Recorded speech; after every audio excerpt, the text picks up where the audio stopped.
गौतम बुद्ध के बचपन का नाम सिद्धार्थ था। सिद्धार्थ नाम का अर्थ होता है वह जिसने अपने सभी इच्छाओं को पूरा किया।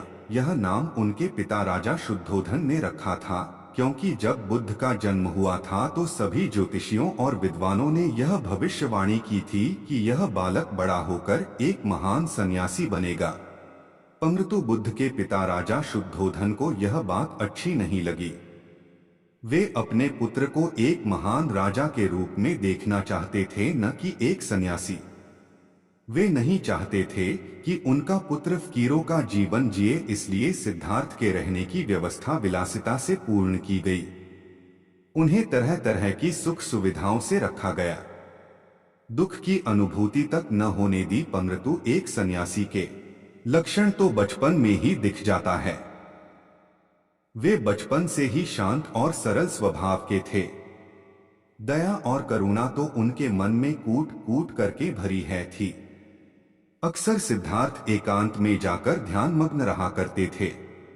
एक दिन की बात है, सिद्धार्थ अपने उपवन में एक शांत जगह इसी प्रकार ध्यान मग्न थे, तभी एक घायल हंस उनके सामने आ गिरा, जिससे उनका ध्यान भंग हो गया। जब उन्होंने अपनी आंखें खोली तो देखा कि सामने एक सफेद हंस तीर के वार से बुरी तरह घायल पड़ा तड़प रहा है।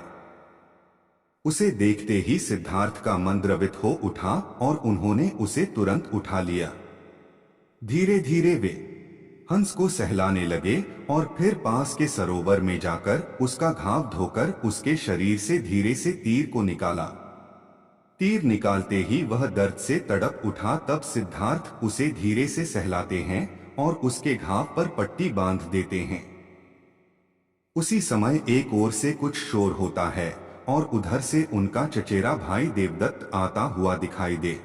सिद्धार्थ के हाथ में वह हंस देखकर बहुत खुश होता है और हंस लेने के लिए सिद्धार्थ के पास दौड़कर आ धमकता है। देवदत्त, सिद्धार्थ, यह हंस तुम्हारे पास है और मैं इसे कब से इधर उधर ढूंढ रहा था।